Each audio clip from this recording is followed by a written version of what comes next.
Il est 16h en temps universel, 18h ici à Paris. Vous écoutez RFI Radio France Internationale. Le journal en français facile. Clotilde Dumais. Dans l'actualité aujourd'hui, au moins 41 morts, 124 blessés au Liban dans les frappes israéliennes d'hier. C'est le bilan annoncé par le ministère libanais de la Santé.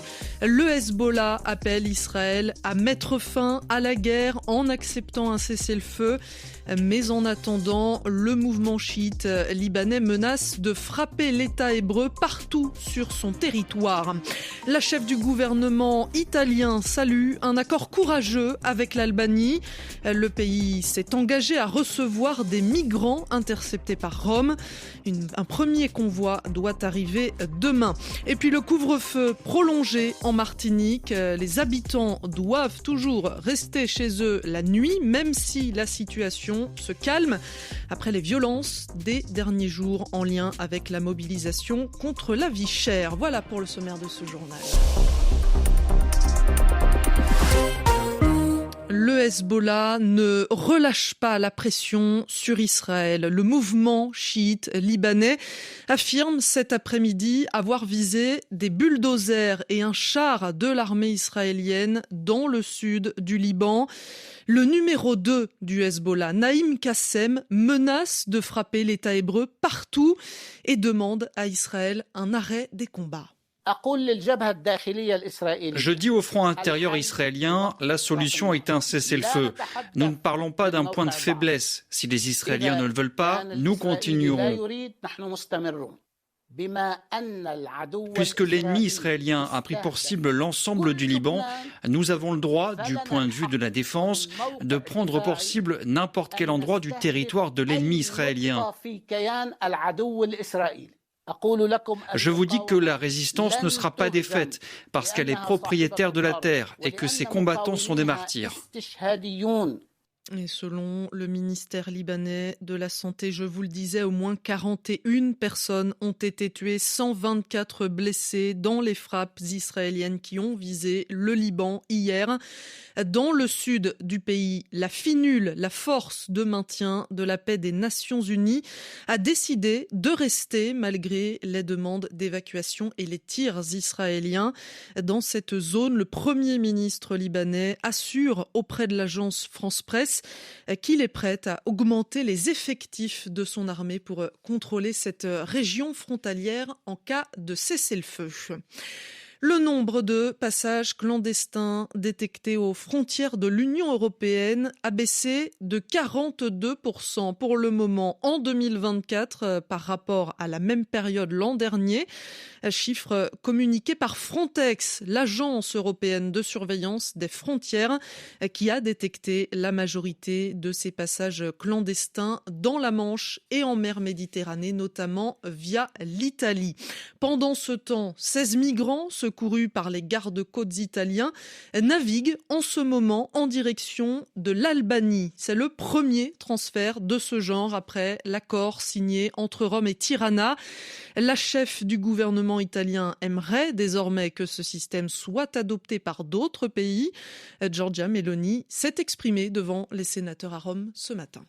L'Italie a montré le bon exemple en signant le protocole Italie-Albanie pour traiter les demandes d'asile sur le territoire albanais mais sous la juridiction italienne et européenne. Les deux structures prévues par le protocole, le centre de Sengine et celui de Djader, sont désormais prêtes et opérationnelles. C'est une voie nouvelle, courageuse, inédite, mais qui reflète parfaitement l'esprit européen et est en règle pour être entreprise aussi par d'autres pays hors de l'UE.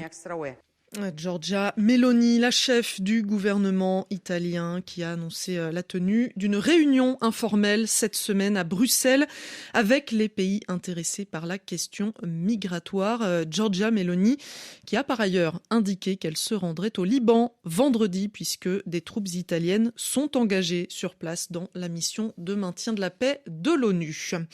Il est 12h05 à Fort-de-France, la Martinique qui espère encore passer une nuit calme. Le couvre-feu est malgré tout prolongé jusqu'à lundi prochain au 21 octobre. Les habitants ne doivent donc toujours pas sortir de chez eux entre 21h et 5h du matin. Décision prise par la préfecture qui observe tout de même une nette diminution des exactions et des blocages. L'île est secouée depuis plus d'un mois par un mouvement de protestation contre la vie chère. Et les négociations, Amélie Beaucourt, n'avancent pas vraiment pour le moment. Tout à fait. D'un côté, les autorités annoncent que les tensions disparaissent peu à peu. Ces 2 dernières nuits ont été plutôt calmes. Les routes sont en train d'être nettoyées et les écoles, certains collèges et lycées ont rouvert leurs portes ce mardi à la demande de l'Académie de Martinique. Mais d'un autre côté, les syndicats ont appelé à nouveau à faire grève et ont lancé tôt ce matin une opération escargot, une manifestation qui a pour objectif de ralentir la circulation et donc de paralyser l'île. Depuis le 5 septembre, les acteurs locaux martiniquais et l'État négocient pour trouver une solution à la crise. Mais hier, les discussions ont été annulées. Chacun veut la signature d'un accord sur la baisse des prix, car en Martinique, un panier de courses coûte en moyenne 40% plus cher qu'en France hexagonale. C'est sur cette différence de prix, justement, qu'il est difficile de trouver un accord entre les associations de consommateurs et la grande distribution, les entreprises qui vendent ces produits chers. Les précisions d'Amélie Beaucourt. La pollution des eaux en France serait largement sous-estimée. C'est ce que dénonce dans un rapport l'organisation non gouvernementale Génération Future. D'après l'ONG, 71% des molécules issues de la dégradation des pesticides ne font l'objet d'aucune surveillance. Ils pourraient pourtant contaminer les eaux souterraines ou l'eau potable. En Europe aussi, les eaux ne sont pas en bonne santé. Cette fois-ci, c'est la conclusion d'un rapport de l'Agence européenne de l'environnement qui a regroupé les données fournies par 19 États membres de l'UE. Ce qui est mis en cause, c'est la pollution, mais aussi la surexploitation de cette ressource accentuée par les effets du réchauffement climatique. Pour le moment, Igor Strauss, l'Europe est loin d'atteindre les objectifs sur le bon état des eaux qu'elle s'est elle-même fixés. Exactement, c'est la plus grande étude consacrée à la qualité des eaux européennes qui a été menée. 120 000 masses d'eau de surface, des lacs, des rivières, des eaux côtières et 3,8 millions de kilomètres carrés d'eau souterraine qui ont été analysés avec des résultats, vous l'avez dit, très décevants. Seulement 37% des eaux de surface sont en bon état écologique, un chiffre qui monte à 77% pour les eaux souterraines. Et sans surprise, c'est l'agriculture intensive avec l'utilisation de pesticides et de nitrates qui a le plus fort impact sur la ressource. Mais la mauvaise qualité des eaux de surface s'explique également par la présence persistante de polluants à longue durée de vie, comme le mercure, un produit très toxique qui provient de la combustion du charbon, quand on brûle le charbon. Alors que faut-il faire, Igor, pour préserver la qualité de l'eau ? Eh bien déjà, selon le rapport, changer les pratiques agricoles, évidemment, en les rendant moins polluantes et moins gourmandes en eau. Améliorer la gestion et l'utilisation de cette ressource est aussi une priorité en raison du changement climatique qui provoque des sécheresses ou des inondations. Aujourd'hui, la pénurie d'eau, le manque d'eau, touche 20% du territoire européen et 30% de la population. Sans changement de comportement, la situation pourrait s'aggraver et mettre en péril, Clotilde, la cohésion interne, l'unité de l'Union européenne. Les explications d'Igor Strauss pour le journal en français facile. Journée compliquée pour Kylian Mbappé. Le footballeur français est mis en cause par plusieurs médias suédois. Ils affirment que l'attaquant est visé par une enquête pour viol. Le parquet suédois n'a pas mentionné le nom de Kylian Mbappé, mais confirme l'ouverture d'une enquête après le passage du joueur du Real Madrid à Stockholm la semaine dernière.